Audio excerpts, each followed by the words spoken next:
Okay, here's what we're going to do. Today we're going to build a Western style gun belt and holster. This is one I did a couple days ago. The one on top, the brown one, obviously the one that's done.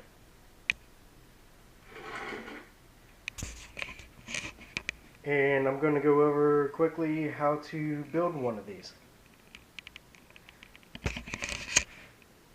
And first process is tools. What are you going to need?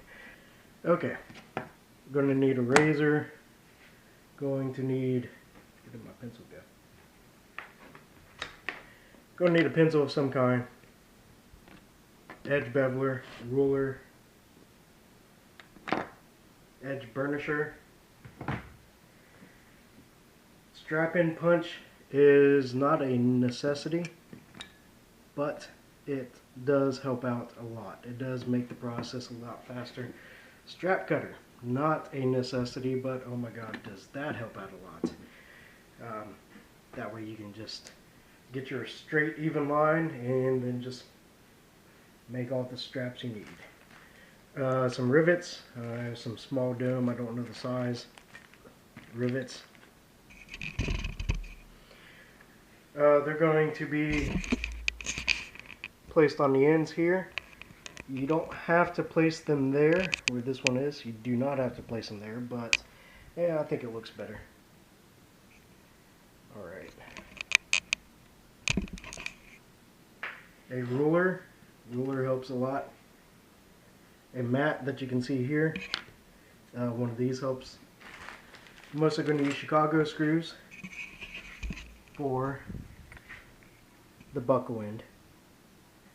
That way, in case the person doesn't like the buckle and wants to change it out, they can do that. Makes it a lot easier for them. It just screws in, screws out, and hey, you're good to go.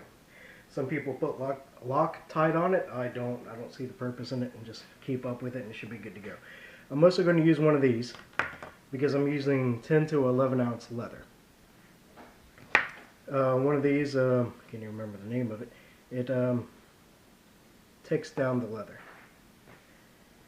Makes it a little thinner. That way it's easier to use, and I only use it on the buckle end. Alright, slot punch, once again, not a necessity, but it does help out a lot. Pretty much your basic tools that you're going to need. You're going to need some kind of rivets, way to attach the buckle. Now you can sew all this together. You don't need rivets or the Chicago screws, but it is going to look a lot better. Necessity is a ruler, a razor, a pencil of some kind, ink pen, maybe pencil is better. Edge beveler, I'm going to say that is a necessity, and some way to strap your leather, turn it into strips, whatever you need to use it for. Don't mind the ink, gets used quite a bit. This one goes up to 4 inches, which isn't bad. So that's also why I limit mine. Oh, and a hammer. Hammer works great. And a hole punch. A couple more things you're going to need. Now, like I said, my strap cutter only goes up to 4 inches. So that's why I make the belts this way. Alright. As you will see, it is 4 inches across. That's the widest my belt will do. I did get this from a pattern book. The drop down part for the holster was not in the pattern book, so I've had to improvise on that. But the overall length is 2.5 inches here, where the drop down part is not. So 2.5, and then the belt part is 1.5 inches. So by doing it 4 inches, it allows me to put the drop down at 4 inches total width right here. So you have 4 inches, and when you use your strap cutter, you can cut out the ends that you need here at 1.5 inches, and that will leave the rest of the belt at 2.5 inches. It'll leave the rest of the belt here at 2.5 inches.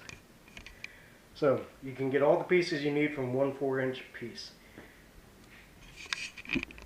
Also, the bullet loops. They are 1 inch wide. Alright, I did initially do this one for a 45 ACP. And if you're going to do that, I recommend 3/4 of an inch wide for the bullet loops. Spacing for the bullet loops, we'll get into that real quick. Don't mind my generic scrap box. Here, let me get this off. Don't mind my crappy handwriting. So we have 5/8 by 1 1/8 of an inch. But we have 5/8 and 1 1/8. The top part here, the top part for the bullet loops, the strap of leather that's going to go there, it's going to be 1 inch wide, and it's going to be marked at 1 1/8 of an inch for your spacing. That's what's going to get sewn in there. The spacing for the back part of the leather, the back part that it gets attached to, is going to be 5/8 of an inch. That's going to work for 44 mag, 45 ACP, and 45 long colt, and variants thereof. I have no idea what's wrong with my camera. Okay, so the spacing in between the loops is going to be 5/8 of an inch. Okay? The loop part is going to be a spacing of 1 1/8 across.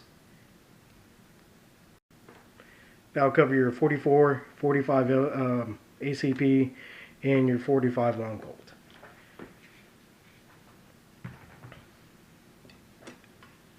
Alright, quickly we're going to go over spacing for everything here. Once again, cutting a 4-inch strap. This one's slightly over 4, but you're cutting a 4-inch strap minus 1.5 inches, and you get a 2.5 inch strap. Alright. Here's your 1.5 inches that you cut out.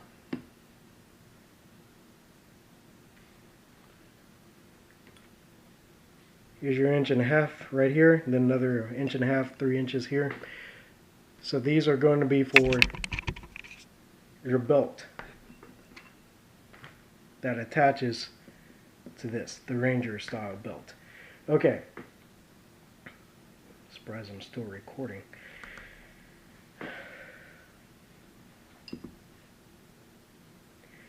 You're going to go from the part that holds the buckle.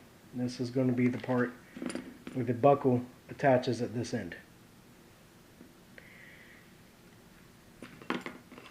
Where your rivet is going to go,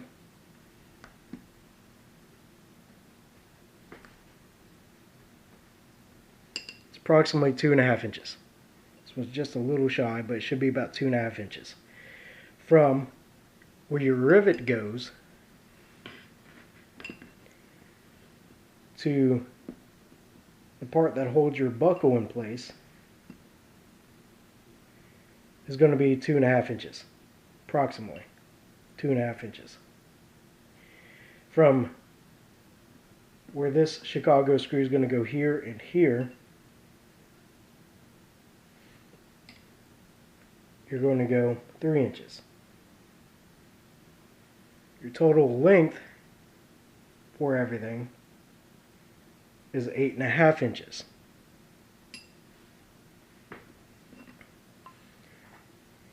Your belt keeper, your slot punch, I'm going to use 1.5 inch slot punch. It's going to go directly in the middle.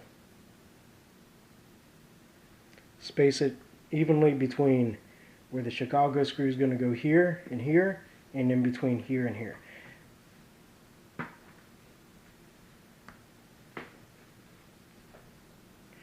I also put 1/8 inch stitch line all the way across. I will put it all the way across on everything, even though it's not going to be lined. On this part, you're going to put your holes, they're going to be spaced 1 inch apart.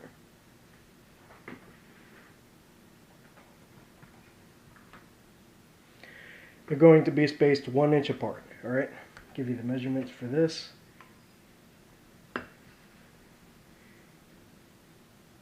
Your rivet is going to go approximately 1.5 inches from the end. Remember, everything is going to be centered in between.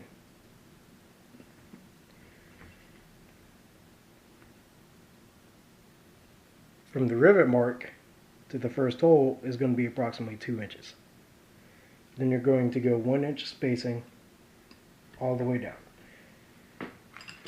Usually there's 5, I put 6 on mine. From your last hole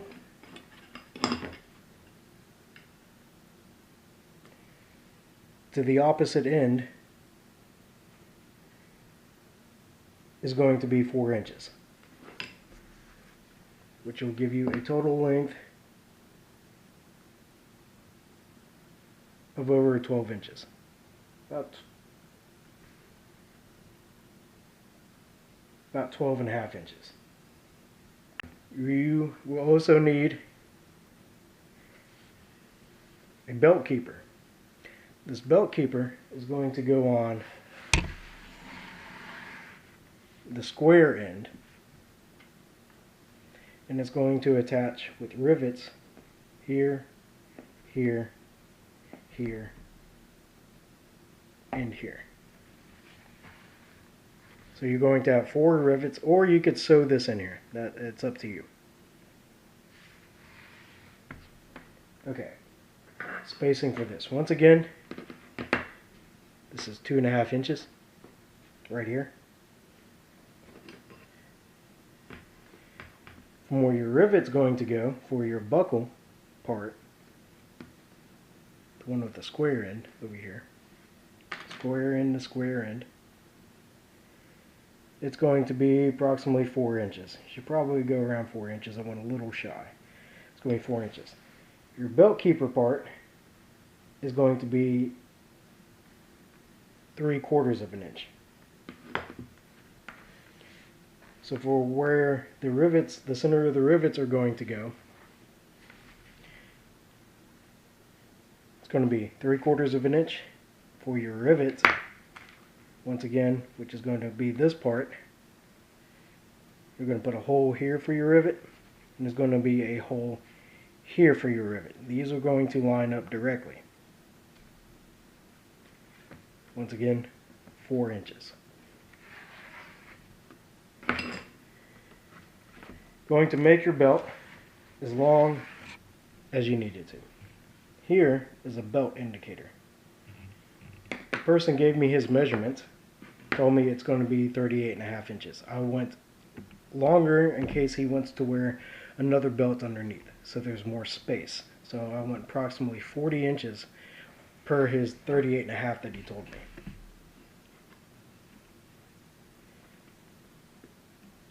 And that is 1 3/8 from the end. From this indicator, for your total length of your belt,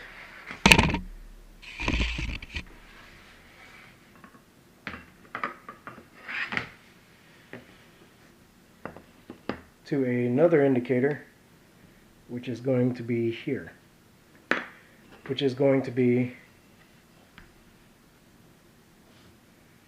7 inches from the end. So 7 inches from the end. So 8 3/4 of an inch, it's going to be completely longer. So 7 inches on the other end, 1 1/4 inches. That's how you're going to get your measurement. Cut out the ends. So once you figure out where your measurement's going to be, have enough space on this end to be 7 inches longer, and on the other end, have your spacing 1 3/4 inches longer. So 8 3/4 of an inch longer overall.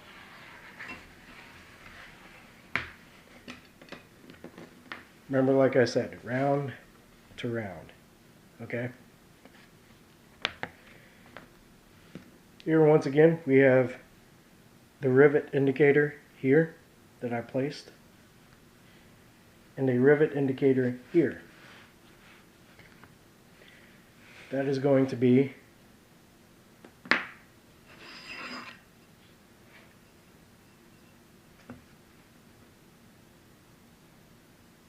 9 inches.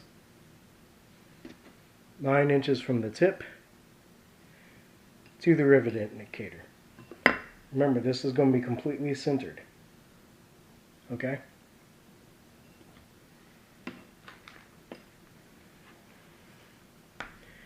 From the rivet indicator, 90 degrees straight down, to the start of my curve is going to be 1/4 inch. It's going to drop from 2.5 inches to 4 inches.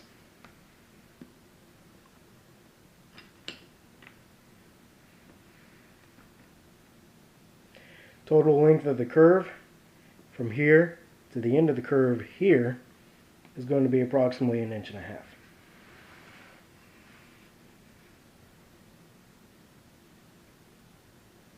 Same thing here.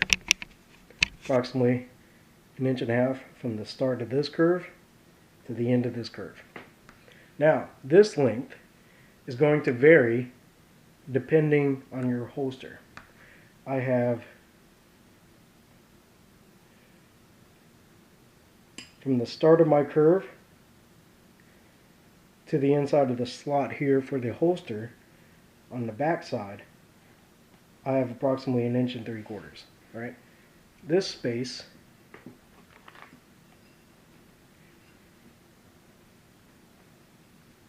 here is approximately 3/8, so just shy of 3.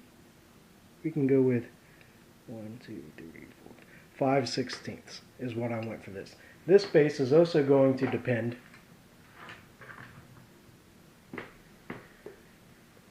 on the thickness of your leather, which is 3/16. So just over 8 ounces for this. Now you got to keep in mind, when you fold the leather, it's actually going to gain some width right here. From here to here is going to be the width of the back part of your leather for your holster. Now your holster is a completely different process. We'll go over that in a later video, possibly. Alright, the holster is a different process. There's tons and tons of videos out there for holsters. There's not a lot of videos out there for these Western belts. For the spacing for your belt loops, you want to try to keep it intervals of 6. This one's 10. 1, 2, 3, 4, 5, 6, 7, 8, 9, 10. This one's 10. But it would realistically need 2 more put on here. And so you can fit quite a few belt loops, bullet loops, onto here. You want to keep it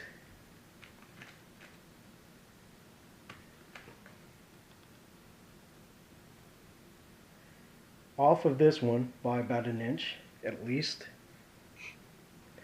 to approximately the drop down part here. However many you can fit in here. Now we can quickly estimate by using this scrap one that I have. So the start would be here. You can put your rivet here and it could be inside a little bit here. You want to space it slightly higher than you would lower. So start a little higher, and that would be good here. So you can have the bullet itself drop a little bit lower than the loop. Especially if it has a rim on it, the rim would catch on the loop and it could hang freely. And then you press up from the bottom to retrieve your cartridge. So we could have 10, mark it slightly, 20, mark it slightly, not indenting it. We can do 30 cartridge loops on this one, as long as you keep it in intervals of 6, or if the cylinder of the pistol only has 5, then you want to do intervals of 5. You want to do 5 times whatever. That's what you want to go off of. Most of them have 6. So, okay.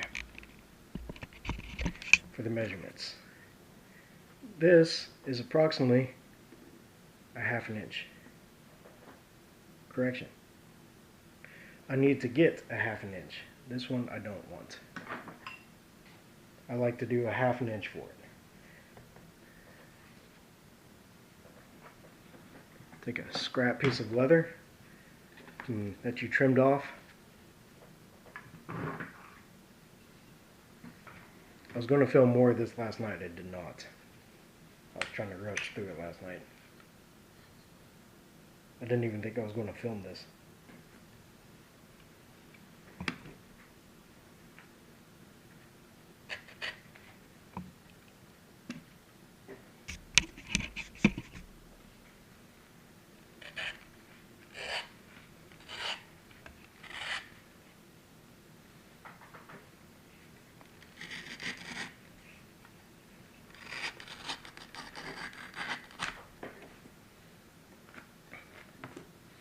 Alright, now I have a 1/2 inch.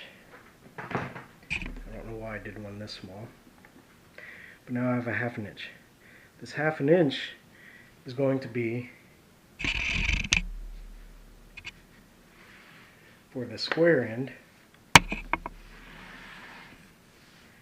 It's going to attach here.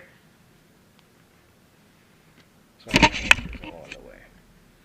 It's going to attach here. It's going to wrap all the way around. Obviously, it's going to have to be trimmed. You can get your belt keeper that way. I'm going to rivet mine in. The first one I ever did for the belt keeper, I actually sewed it in there. I sewed everything by hand. It was a pain in the butt. Okay, and for sewing, once again, you're going to have your spacing here. You're going to bring it down. You're going to go up at an angle. Bring it down, go up at an angle. Bring it down, go up at an angle. And the reason why you're going to do that is that way you can get one continuous sew pattern. It's actually a little quicker, especially with a sewing machine. It's a little quicker than having to come down, come back up, come down, and go over to the next one. Come down, go again 3 times, because you got to lock everything in. You can just one continuous pattern. It adds a nice little zigzag to the back. Here, let me show you the one I did the other day. Here's the one I did the other day.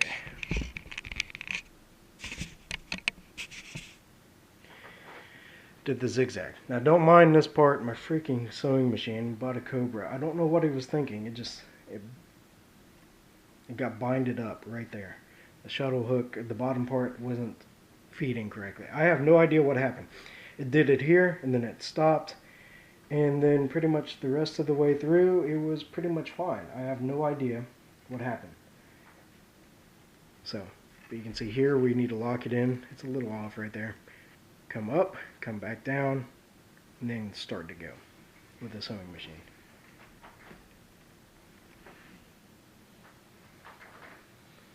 And you can get your nice fancy bolt loops. Now this one, even though I told you, yeah, an edge beveler, you will need an edge beveler. I wanted to keep mine a little more rustic looking, so I didn't burnish the edges. But you can bevel them. I still beveled them, took the edge off. It's a 90-degree edge beveler. That's fine. Now for sewing here. You want to start just barely past where the rivet is. If you draw a straight line down, it's going to miss the rivet. You're going to apply tension first to the strings. Alright, the thread has a little more give than the rivet does. So it allows tension to be applied here first before it starts to bend up the rivet. Because pulling the leather back, you can actually, if you pull it back far enough, you can bend the rivet. So be cautious of that. You want to apply tension here first. That way it doesn't bend the rivet. You can see where the creases go. and they start applying right at the edge of the rivet there. So you want to go a little bit further ahead, barely, of where the rivet is. Now you can see here, the rivets in here. You can sew this in here, or you can put the rivets in. I use a piece of metal, 3/8 of an inch piece of steel. I slide it under, and I pound the rivets flat for that.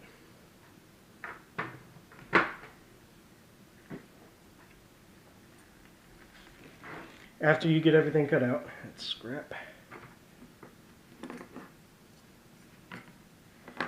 You want to put your edge lines, your stitch lines. Like I said, I'm not stitching all the way across, but I have a stitch line all the way across. It puts a little groove into it.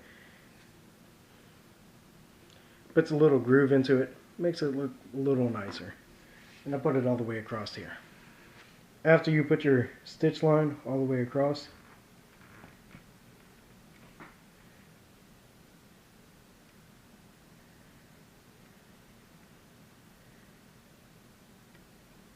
sometimes I screw this up, trying to do it at a weird angle for the camera. After you put your groove all the way across the entire length of leather,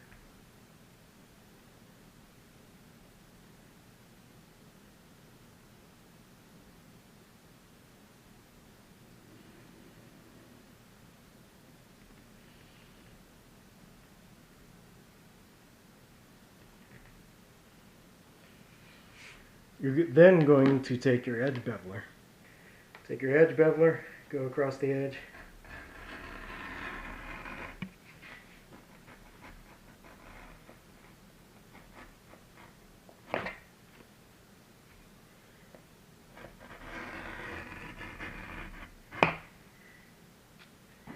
And go all the way down. You want to do all the pieces of leather, including the strap, the belt keeper. You want to do it for your holster. The only thing you don't have to do it for is going to be your bullet loops. Now, I did make a mistake when I was ordering leather. I ordered 10 and 11 ounce, which was not the mistake. That's what I wanted to go with. I didn't want to line my leather to give it strength. I just wanted it to be strong. When you line something, you're putting thread into it.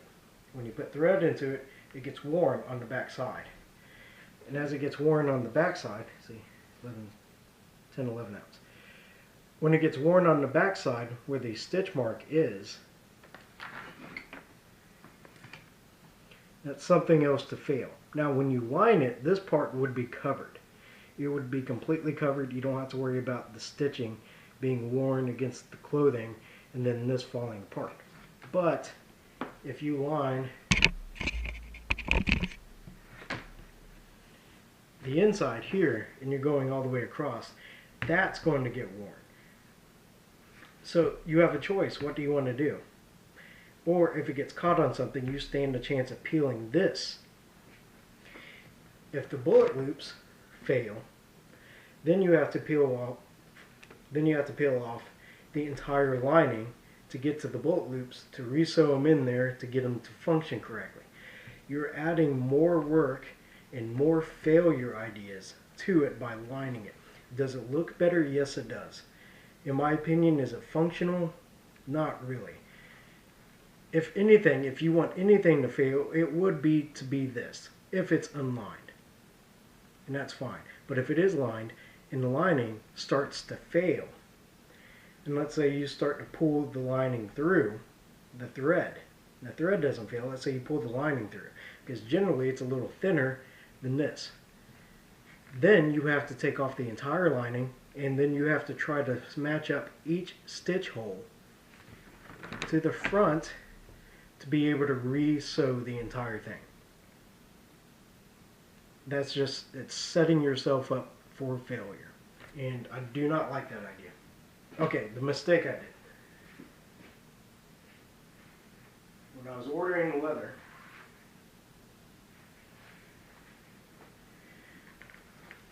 I was trying to get leather the same thickness as this.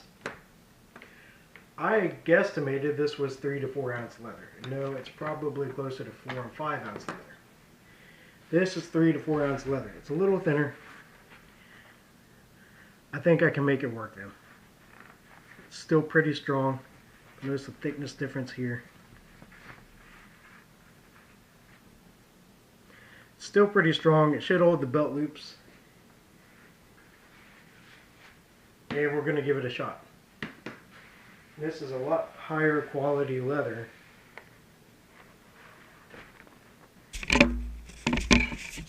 This is a lot higher quality of the leather than the other stuff that I was using.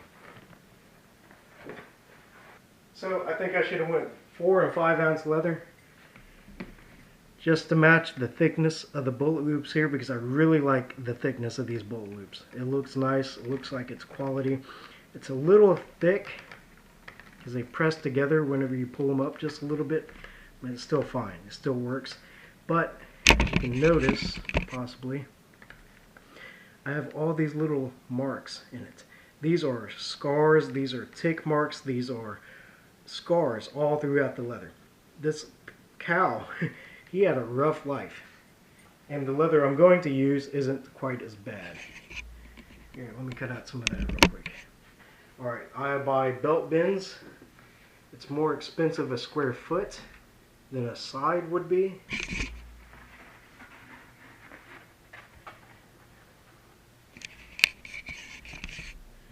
Got some marks. Got a tear here. It's more expensive, like I said, a square foot.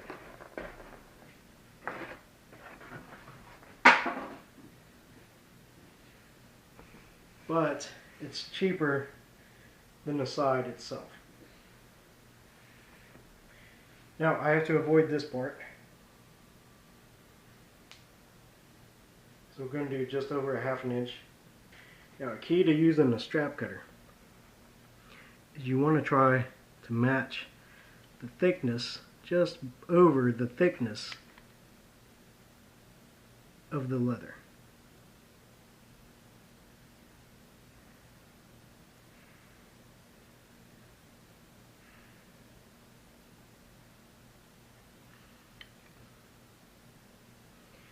And the reason why is that way it grips the leather a little better and you get less variances in the angles.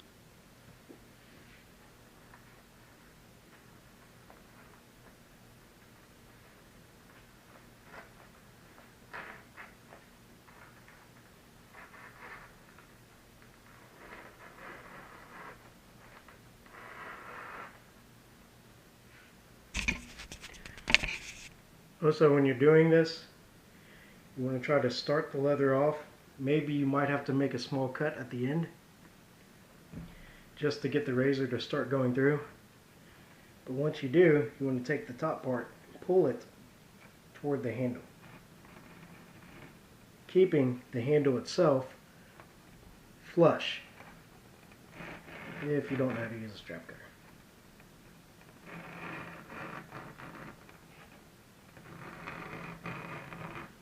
You want to go nice and slow. The thicker the leather, the faster you can go.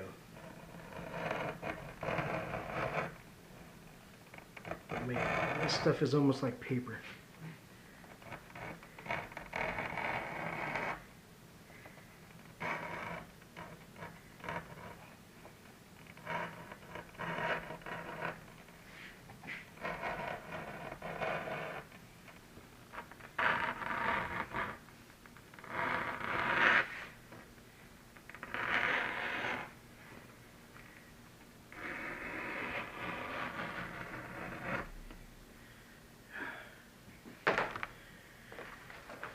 See, buying the belt bends that I get from the company I'm buying from, they put a pretty nice straight edge on it. I didn't see an issue with the edge overlooking it except for that one bite mark.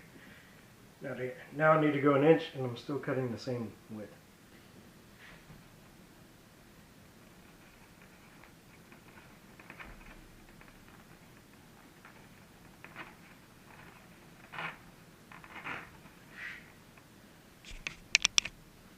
Kind of slowly feed it through until, boom.